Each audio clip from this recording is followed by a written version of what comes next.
As desigualdades no Brasil reproduzem situações históricas de vulnerabilidade social. Essa realidade política, econômica e cultural é um desafio para quem atua na área do serviço social. Professora, seja muito bem-vinda.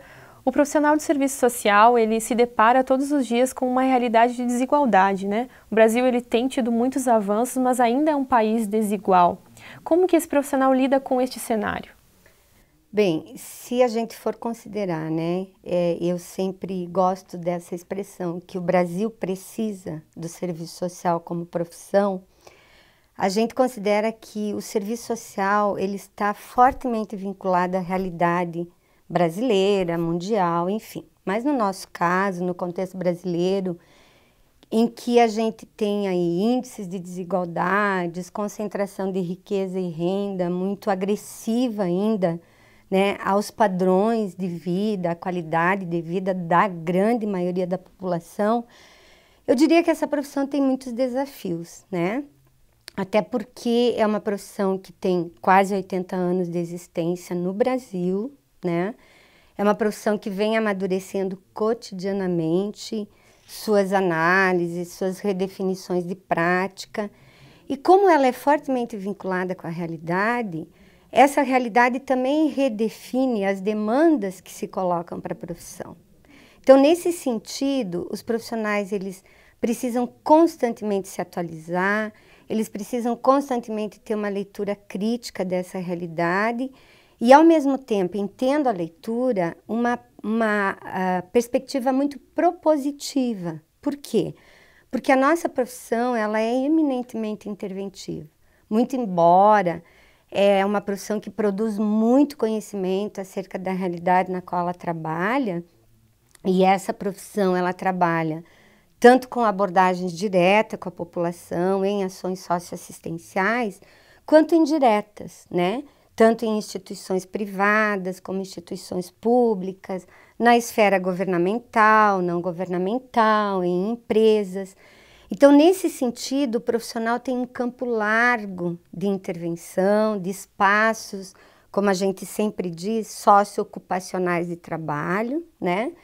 E, ao mesmo tempo, ele precisa estar atento às novas questões que se apresentam na realidade.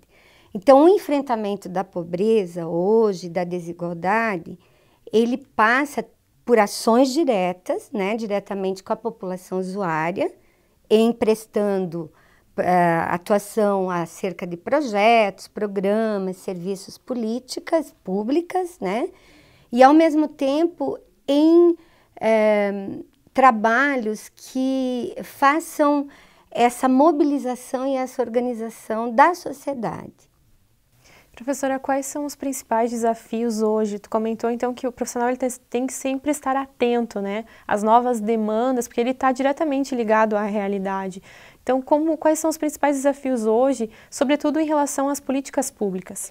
Então, os principais desafios que eu diria seriam assim, não se tornar um profissional meramente operador de ações em torno das políticas públicas, mas se tornar um profissional cada vez mais competente no sentido de ser propositivo, de ter autonomia na formulação, né, nas decisões de ações públicas que venham fazer, como a gente sempre diz, elevar esses patamares de padrões de qualidade de vida, de civilidade nas relações sociais.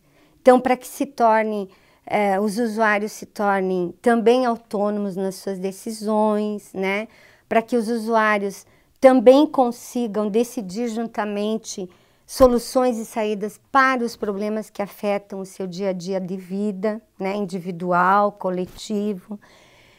E eu diria que, assim, eu acho que é um grande desafio hoje, além de ampliar processos de democracia, de decisão, de participação, né?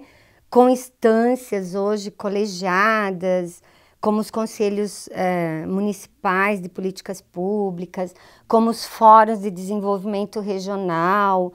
Mas outra questão também é essa articulação entre as políticas públicas, porque tradicionalmente as políticas setoriais, como a assistência social, a educação, a saúde, a habitação, a segurança, a cultura, a lazer, enfim, elas se colocam muito disciplinares ainda, né, na sua intervenção, muito fechadas, muito fragmentadas.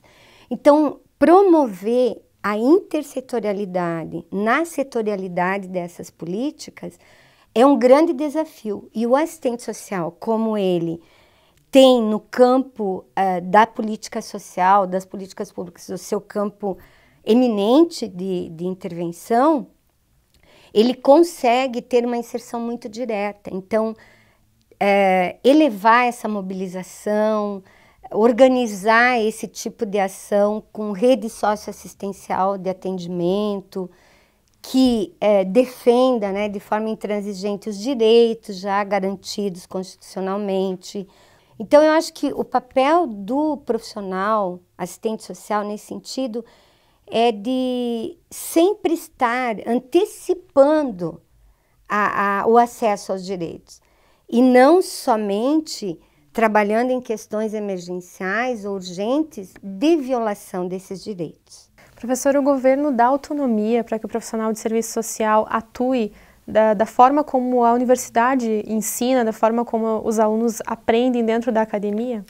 Camila, eu diria assim que a gente tem um projeto pedagógico de curso que orienta a formação dos nossos estudantes muito claro.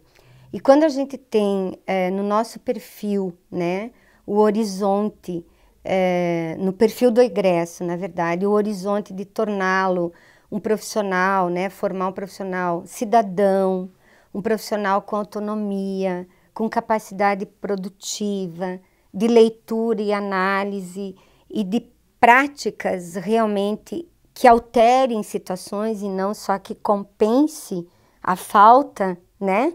Mas que façam com que aquela situação não se torne novamente uma circunstância. Eu diria que a profissão hoje amadurecida da forma que ela tem construído isso nacionalmente, ela tem muita autonomia. Muito embora essa autonomia às vezes é cerceada dependendo, né, de como o profissional se coloca, da postura que ele se coloca. E a gente também tem hoje um campo de legislação muito claro para orientar o desempenho profissional, né, o exercício profissional dos assistentes sociais. Então, o Código de Ética também tem uns princípios fundamentais, uns princípios que são, assim, vamos dizer, a menina dos olhos, né, do que a gente quer hoje como intervenção profissional. Então, essa autonomia está garantida.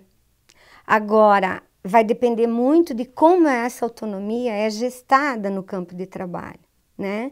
Então, o profissional que preserva muito mais, às vezes, um projeto institucional ou um projeto político-partidário diante da sua militância, frente ao projeto profissional, frente ao projeto da profissão, ele pode, muitas vezes, se submeter e essa autonomia, vamos dizer assim, ser relativa, né? Então, mas eu acho que ele não deve esquecer que ele precisa, nesse mundo desigual e, ao mesmo tempo, com muitas possibilidades, né, de construir uma equidade, uma justiça mais alargada, ele tem sim que lembrar que a profissão é clara no sentido de que ela tem a defesa intransigente dos direitos sociais, né, da democratização, da participação e do respeito aos direitos humanos.